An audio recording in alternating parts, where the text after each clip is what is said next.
Hi everyone, good evening, जय Hind. Geometry बहुत सारे स्टूडेंट्स का बहुत ही वीक टॉपिक होता है because it takes the longest time to develop good geometry.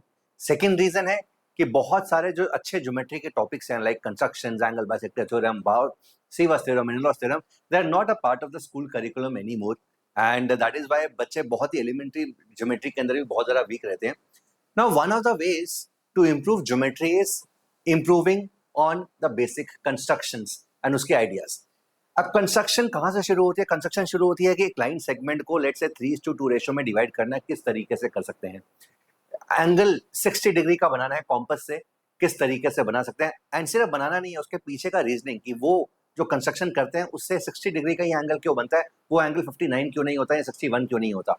Likewise किसी एंगल का एंगल बाइसेक्टर कैसे बनाना है, परपेंडिकुलर कैसे बनाना है कॉम्पस से, स्ट्रेट एज से, राइट। सो अगर हम इसके ऊपर वर्क करें तो हमारा ज्योमेट्री का देखने का नजरिया बिल्कुल चेंज हो जाएगा। And this is what I we recommend to all our students in our batches. हम क्लासेस के अंदर भी कंस्ट्रक्शन करवाते हैं एंड बच्चों को बताते भी हैं कि यार कि सिर्फ कंस्ट्रक्शन करना ही इंपॉर्टेंट नहीं है, उसके पीछे का मैथमेटिक्स करना बहुत जरूरी है।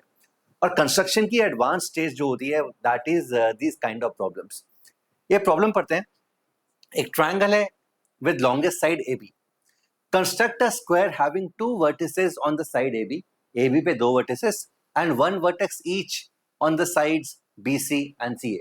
क्या क्या यूज कर सकते हैं हम? सिर्फ कॉम्पस यूज कर सकते हैं। कॉम्पस मतलब compass and pencil and straight edge. अब स्ट्रेट एज क्या होता है? एक रूलर है, इसको तुम एक इन्फिनिट लेंथ का रूलर मान सकते हो जिसमें मार्किंग नहीं है, तो तुम मेजर नहीं कर सकते हो बट एक स्ट्रेट लाइन बना सकते हो। ठीक है, तो ये करना, तो बेसिकली हमें इस तरीके का फिगर बनाना है, राइट। सो एक ABC ट्रायंगल है with the longest side AB, तो हमें एक ऐसा स्क्वायर बनाना है। एक स्क्वायर बनेगा हमें यहाँ पे जिसके दो वर्टेक्सेस तो A और B पे हैं, एक वर्टेक्स B पे है और एक वर्टेक्स S पे है, एक वर्टेक्स AC पे है, एक वर्टेक्स BC पे है। So this is the square that we have to construct using only these two things. So बहुत ही अमेजिंग प्रॉब्लम है, इसके ऊपर वर्क करोगे तो मैं बहुत अच्छी इंसाइट्स मिलेंगी। जैसे कि मैंने बोला है, जो बच्चे एलिमेंट्री कंस्ट्रक्शन भी नहीं जानते हैं, जिनको ये भी नहीं पता कि एक 60 डिग्री का एंगल जो बनता है, जो 60 डिग्री का एंगल कैसे बनता है, यहाँ से एक मार्क करके यहाँ से सेम मार्क करके, ये एंगल 60 डिग्री क्यों है, अगर इसका रीजन नहीं पता then of course this kind of problems are going to be very difficult. ठीक है, बहुत सारे बच्चे 60 डिग्री का एंगल बनाना जानते हैं बट उनके पीछे की रीजनिंग नहीं जानते, right. So this is something which is very important. Reasoning is the first thing to understand geometry, reasoning behind the construction. तो अगर तुम्हें ज्योमेट्री को इंप्रूव करना है तो कंस्ट्रक्शन, जो बेसिक कंस्ट्रक्शन है, इनके पीछे का रीजनिंग, इनके पीछे का मैथमेटिक्स वो समझो, उससे तुम्हें बहुत ज़्यादा लर्निंग होगी। बिकॉज जो रीजनिंग है that is totally depends on similarity of the triangles, congruent triangles and these basic elementary ideas. Okay, चलो तो इसको स्टार्ट करते हैं। Okay, before we start guys, एक इंपॉर्टेंट अनाउंसमेंट है। एक हमारा आईओक्यूएम अचीवर्स बैच स्टार्ट हो रहा है जो कि 29 जून से। जो बच्चे आईओक्यूएम 2026 को टारगेट कर रहे हैं उनके लिए परफेक्ट अपॉर्चुनिटी है to revise everything and to make sure कि हम एग्जाम से पहले पूरा का पूरा सिलेबस, जितना भी रेलेवेंट चीजें होती हैं उसको कवर कर सकें, एक अच्छे कॉन्फिडेंस के साथ इस एग्जाम को अटेम्प्ट कर सकें। तो this batch is going to start from 29 June, इसको तुम ज्वाइन कर सकते हो। चलो, now before we start the construction, हमें यह जानना बहुत जरूरी है कि एक कॉम्पस और स्ट्रेट एज से हम क्या क्या कर सकते हैं। So what all things can we do using a compass and a straight edge. तो तुम्हारे दिमाग में कुछ बेसिक चीजें आ रही होंगी। सो स्ट्रेट एज से तो हम एक लाइन बना सकते हैं, we can draw a line, we can draw a line. Straight edge से हम लाइन बना सकते हैं। कॉम्पस से we can draw a circle और एन आर्क।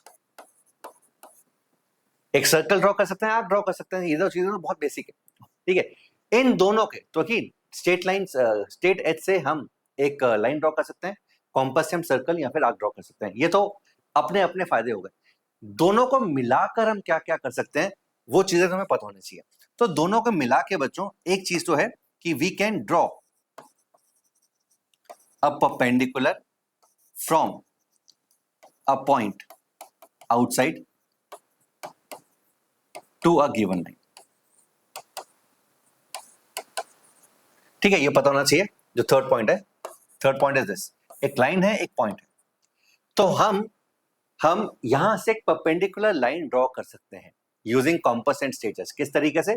यहां पर भाई कंपास का पिन रखो, एक आर्क बनाओ, यहां से रख के, यहां से रख के तो इसको जब ज्वाइन करेंगे स्ट्रेट एच से, तो this is line which is perpendicular. तो हम आउटसाइड पॉइंट से किसी भी लाइन के पे परपेंडिकुलर बना सकते हैं using straight edge compass combine. और क्या कर सकते हैं, और क्या कर सकते हैं, we can draw a perpendicular from any point on a given line, on a given line. तो फोर्थ पॉइंट क्या बोल रहा है, अगर एक लाइन है किसी भी पॉइंट पे, अगर मुझे परपेंडिकुलर ड्रॉप करना है, अगर मुझे परपेंडिकुलर ड्रॉप करना है, तो मैं यहां से कर सकता हूं। कैसे, यहां से ये बनाओ 60 डिग्रीज 120 डिग्रीज, यहां से दोबारा से ये, ठीक है। तो इसके पीछे का कंस्ट्रक्शन मैं जो मैथमेटिकल आइडिया है कैसा हो रहा है, why is this 90 degrees only, ये मैं तुम पे छोड़ रहा हूं। तो इसके ये रीजनिंग तुम्हें पता होनी चाहिए यार, ये करके और ये करके ये लाइन 90 डिग्री से क्यों होती है, राइट। तो ये तुम्हें पता होना चाहिए, अगर नहीं पता तो इसके ऊपर सर्च करो। तो ये 4 बेसिक चीजें हम कर सकते हैं। इसके अलावा और भी बहुत सारी चीजें कर सकते हैं। फॉर एग्जाम्पल, अगर एक लाइन सेगमेंट मार्क्ड है, let's say this is a line segment, ठीक है, सो वी कैन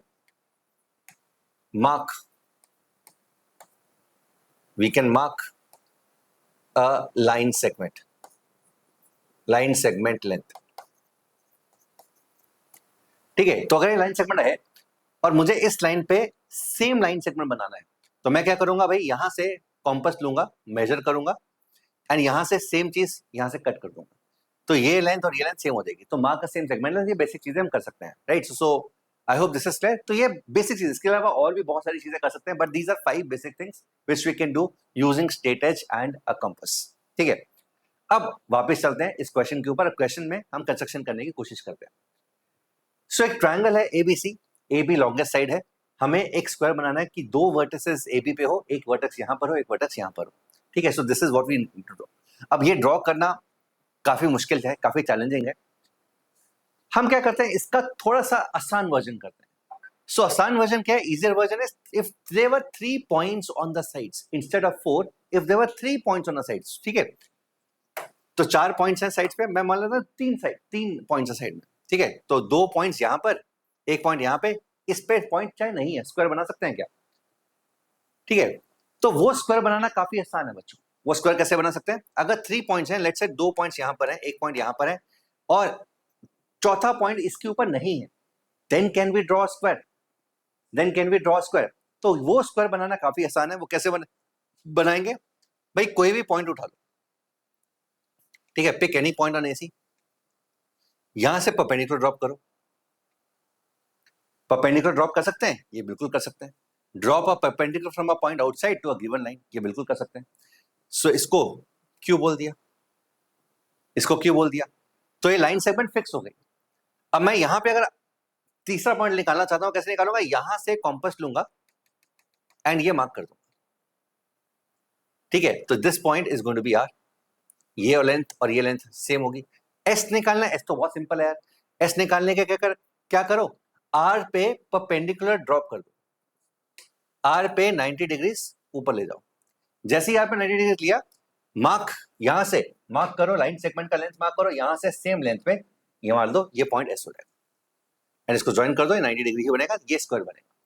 अब ये स्क्वायर क्यों आसान है, ये स्क्वायर इससे, इस फिगर से काफी आसान है, ठीक है। इसमें क्योंकि यहां पर जो चौथी कंडीशन थी ना कि ये वाला पॉइंट यहां पर हो, वो हट गया, ठीक है। तो this is very simple. Now क्या मैं इसको यूज करके अब मैं अपनी असली कंस्ट्रक्शन कर सकता हूं, ये सोचना है, ठीक है। तो हमने क्या किया, जो हमारा प्रॉब्लम था उसका इजियर वर्जन ट्राई कर लिया, we tried the easier version of this and it was very easy, ठीक है। तो अगर मैं कोई भी पॉइंट, if you pick any point P, perpendicular drop करो, क्यू से कॉम्पस लेके आर्क मार्क करो, पी आ गया, आर आ गया, यहां से परपेंडिकुलर ड्रॉप करो, कर सकते हैं हम कॉम्पस से, स्ट्रेट एज से, एंड आर्क मेजर कर लो कॉम्पस से, ये पॉइंट मार्क करो, ये पी क्यू आर एस एक स्क्वायर बन जाएगा। बट इसमें the point is S point is not on BC. In fact मैं बोल सकता हूं कि मैं ऐसे इनफाइनेटली मेनी स्क्वायर्स बना सकता हूं, सोच के देखो। और यहीं से वो आइडिया आ रहा है। तो अगर मैं पी पॉइंट यहां ना लेके सपोज यहां लेता हूं, तो सेम कंस्ट्रक्शन करेंगे, यहां से ये जाएगा, यहां से कंस्ट्रक्शन होगा, यहां से ये होगा, एंड यहां से ये बनेगा। तो एस यहां पर हो जाएगा, पी डैश एस डैश। सो अप्रोक्स, तो मुझे अप्रोप्रिएट पॉइंट फाइंड करना है। तो मुझे पता है कि जैसे जैसे मैं पी आगे बढ़ाऊंगा ये स्क्वायर बढ़ता रहेगा। इनफैक्ट ये स्क्वायर है और ये वाला स्क्वायर है सिमिलर, सारे स्क्वायर सिमिलर ही होते हैं। तो जैसे जैसे पी पॉइंट मैं ऊपर लेके जा रहा हूँ स्क्वायर का साइज बढ़ता जा रहा है।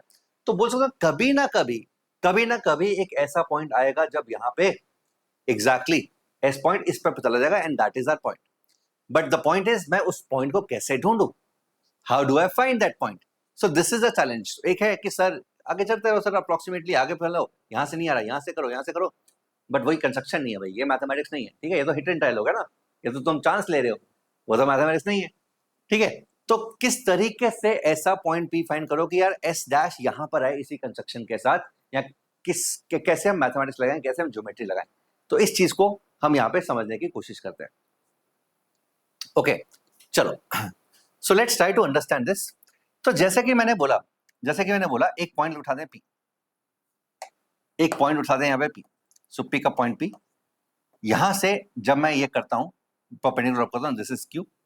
तो यहां से एक पॉइंट आर आ जाएगा कॉम्पस लेके, एंड यहां से परपेंडिकुलर ड्रॉप करेंगे, ये पॉइंट ऐसा आ जाएगा, ये पॉइंट ऐसा आ जाएगा।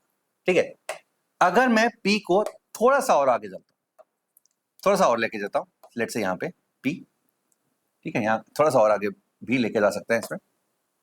सो पी को अगर मैं लेट्स से यहां पे लेके जाता हूं, चलो यहां पे पी डैश, पी डैश, तो पी डैश के कॉरेस्पॉन्डिंग यहां पे क्यू डैश होगा।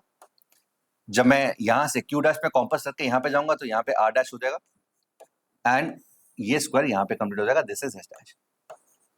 तो ये मुझे दिखाई दे रहा है कि जैसे जैसे पी पॉइंट को ऊपर लेके जाऊंगा ये एस डैश बढ़ता जा रहा है। तो मुझे एक ऐसा एस डैश चाहिए जो यहां तक पहुंचे। तो वो वाला पी पॉइंट कौन सा होगा, ये हम लोकेट करने की कोशिश कर रहे हैं। This is a simple question now. अब इसको हम ज्योमेट्री के बेसिक कॉन्सेप्ट से करते हैं। हमने ये देखा कि as point P moves, as point P moves, तो अलग अलग स्क्वायर आ रहे हैं। तो एक square P Q R S है, एक square P dash Q dash R dash S dash है। ये सारे square similar to each other है। सिमिलर टू ईच अदर मतलब P Q by P dash Q dash is equal to P S by P dash S dash and so on is equal to S R by S dash R dash and so on. ठीक है, ये सब चीजें होती हैं। सोच के बताओ, अगर पी पॉइंट एग्जैक्टली ए पॉइंट को टेंड करा दो, जैसे जैसे तो अगेन ये है पी पॉइंट उधर जा रहा है तो स्क्वायर बड़ा है, जैसे जैसे पी पॉइंट इधर जाएगा तो स्क्वायर छोटा होता रहेगा। जैसे ही पी पॉइंट ए पॉइंट पे चला जाएगा, बोल सकता हूं कि ये सारे के सारे पॉइंट्स क्यू आर और एस पॉइंट्स भी ए पॉइंट पे चले जाएंगे। ये ऑब्जर्वेशन दिखाई दे रही है। पी पॉइंट जैसे ऊपर जाएगा तो ऑफकोर्स स्क्वायर बढ़ता जा रहा है, इस तरफ आएगा तो स्क्वायर का साइज छोटा होता रहेगा। और जैसे ही पी पॉइंट यहां पर जाएगा ए पॉइंट पे, सोच कर देखो ए पॉइंट, तो परपेंडिकुलर ए पॉइंट हुआ, जो आर्क लेंथ होगी जो वो 0 है, तो जो क्यू है वो भी ए पॉइंट हुआ, एस भी ए पॉइंट हुआ। तो सारे के सारे पॉइंट्स ए पॉइंट्स पे हो जाएंगे, और जैसे जैसे आगे बढ़ रहा है एस पॉइंट आगे बढ़ता जा रहा है। ठीक है, I hope this is clear. तो यार यहां पर पहले तो ये चीज दिखनी चाहिए कि जैसे जैसे पी पॉइंट आगे बढ़ता जा रहा है, ये जो ट्राइंगल्स है A P Q, A P dash Q dash, ये सारे सिमिलर होंगे। ठीक है, so triangle A P Q is going to be similar to triangle A P dash Q dash. क्यों? Because 90 is equal 90 and angle A common है। ठीक है, 90 is equal 90 and angle A is equal angle A common, तो double A से ये दोनों similar होंगे। अगर सिमिलर है तो ये जो एंगल होगा और ये एंगल सेम होगा, that is angle A P Q is equal to angle A P dash Q dash. एक तो ये A P Q is A P dash Q dash, also A P by A P dash, AP by AP dash, AP by AP dash will be equal to PQ by P dash Q dash, PQ by P dash Q dash। ये सब equal होंगे, अगर use करना है use कर सकते हैं। अच्छा, बट मेरा जो दिक्कत है वो पॉइंट P से नहीं है, मेरा दिक्कत है पॉइंट S से। तो मुझे एक ऐसा पॉइंट ढूंढना है यहाँ पर ताकि कितना ऊपर जाऊं कि S जो पॉइंट है वो यहाँ पर पहुंच जाए, बिकॉज S पॉइंट यहाँ पहुंच जाएगा मेरा स्क्वायर कंप्लीट हो जाएगा, right. So this is what, तो हम ना S पॉइंट को लोकेट करते हैं कि एस पॉइंट किस तरीके से आगे बढ़ रहा है, एस पॉइंट किस तरीके से आगे बढ़ रहा है। तो अगर मैं पी पॉइंट यहां पर है तो एपीएस ऐसा है, एपीएस पी डैश यहां पर है तो एपीएस डैश यहां पर है। तो अगर मैं ये दो ट्रायंगल्स देखता हूं, if I look at these two triangles, triangle APS and triangle AP dash S dash. APS AP dash S dash. बोल सकते हैं कि ये सिमिलर ट्रायंगल्स हैं. कैसे? एक तो angle APS is equal to angle AP dash S dash. ठीक है, बिकॉज ये दोनों एंगल्स थीटा प्लस 90 हो जाएंगे. थीटा प्लस 90, थीटा थीटा तो सेम ही है, थीटा थीटा तो सेम ही है, थीटा प्लस 90 हो जाएंगे. और कोई तरीका? AP by AP dash, AP by AP dash is equal to PQ by P dash Q dash is equal to PQ by P dash Q dash, and PQ by P dash Q dash is also equal to PS by PS dash. So PS by P dash S dash. तो मैंने ये देखा कि ये जो दो triangles है ना APS, ठीक है, अगर मैं यहां से स्ट्रेट लाइन ड्रॉ कर देता हूं APS and AP dash S dash. एक तो ये जो एंगल है APS और APS dash सेम है, साथ में this upon this is equal to this upon this. तो दे दोनों ट्रायंगल सिमिलर होंगे बाय SAS सिमिलरिटी से ये दोनों ट्रायंगल सिमिलर हो जाएंगे. अगर ये दोनों ट्रायंगल सिमिलर हैं तो एक बहुत इंटरेस्टिंग चीज समझ में आ रही है और सामने आ रही है. वो क्या? Angle PAS will be equal to angle P dash AS dash. कि भाई जो एंगल PAS है ना वही angle P dash AS dash है, क्योंकि सेम लाइन है. अगर ऐसा है इसका मतलब ये जो S है ये इसी लाइन के ऊपर, S dash इसी लाइन के ऊपर है. Since angle PAS and P dash AS dash are equal, इसका मतलब AS dash will always be collinear. ये हमेशा कोलिनियर रहेंगे. इसका मतलब अगर मैं कोई पॉइंट यहां से आगे करता हूं, लेट्स से यहां पर करता हूं, इसके कॉरेस्पॉन्डिंग भी जो S पॉइंट आएगा ना, S पॉइंट, ठीक है, सेम कंस्ट्रक्शन से, वो इसी लाइन के ऊपर लाई करेगा. तो अगर सारे S पॉइंट जो स्क्वायर का कॉर्नर है वो इसी लाइन के ऊपर लाई कर रहा है तो बहुत सिंपल है ना भाई. अब तो क्या करो, कोई भी एक स्क्वायर बना दो, AS को एक्सटेंड कर दो, जैसे एक्सटेंड करे जिस पॉइंट पे यहां पहुंचेगा that is our point and we are done. तो मुझे क्या करना है? Pick any point P, drop a perpendicular, यहां से सेम पॉइंट Q है, ये R कर दो. ठीक है, R कर दिया, ये करके R से परपेंडिकुलर ड्रॉप किया, मेजर किया, QP जो है वही RS होगा, ये S आ गया, एक स्क्वायर बना. बट ये हमारा रिक्वायर्ड स्क्वायर अभी नहीं है बिकॉज S पॉइंट यहां पर नहीं है. पर मुझे पता है कि जितने भी इस तरीके से स्क्वायर बनेंगे उन सब का S पॉइंट इसी लाइन के ऊपर लाई करेगा. ये हमने ऑलरेडी प्रूव कर दिया. तो all we have to do is join AS for any square, extend, and this is our point on BC. एक बार ये पॉइंट आ गया फिर तो कहानी खत्म हो गई ना. ये कैसे निकालो? यहां से परपेंडिकुलर ड्रॉप करो, इसको S0 बोल देते हैं, परपेंडिकुलर ड्रॉप करो, बिकॉज वी नो कि एक पॉइंट से किसी लाइन पे परपेंडिकुलर कैसे निकालना है यूजिंग स्टेटस एंड कॉम्पस. जैसे ही आया यहां से आर्क मार्क करो सेम लेंथ की, R पॉइंट से आर्क मार्क करो तो ये Q0 हो जाएगा. यहां से परपेंडिकुलर ड्रॉप करो तो यहां से जैसे परपेंडिकुलर ड्रॉप करोगे ये वाला पॉइंट एग्जैक्टली परपेंडिकुलर ही होगा और ये P0 हो जाएगा एंड वी आर डन. कितना अमेजिंग प्रॉब्लम था. और इस प्रॉब्लम से ना तुमने बहुत कुछ सीख लिया. अगर इस प्रॉब्लम को सही माने में करो और खुद से करो मतलब इस सेशन के बाद भी अगर तुम खुद से ट्राई करो, सब चीजों की रीजनिंग समझो कि क्यों हो रहा है. सिमिलैरिटी आ गई यहाँ पे, कॉन्ग्रुएंट ट्रायंगल्स आ गए यहाँ पर यू नो इवन कि किस तरीके से परपेंडिकुलर्स ड्रॉ करते हैं उसके पीछे की रीजनिंग आ गई, किस तरीके से एक पॉइंट के ऊपर परपेंडिकुलर ड्रॉप करते हैं एक लाइन के ऊपर उसकी रीजनिंग आ गई. तो ये ओवरऑल ज्योमेट्री के बहुत सारे कॉन्सेप्ट सिखा देता है एग्जैक्टली एक प्रॉब्लम, राइट. सो इसी तरह के प्रॉब्लम्स तुम्हें करने हैं एंड उनके पीछे की रीजनिंग जाननी है. आई होप ये अच्छा लगा तो लाइक कर देना भाई, शेयर कर देना एंड ऑल्सो सब्सक्राइब कर देना. So that's it from my side. Hope you've enjoyed this session and the students who want to prepare for IICM 2026 मैं ऑलरेडी बता चुका हूँ, एक बैच है जो हम लॉन्च करें 29th of June से, इसको तुम ज्वाइन कर सकते हो. The link is there in the description box. Take care. God bless you. Bye everyone.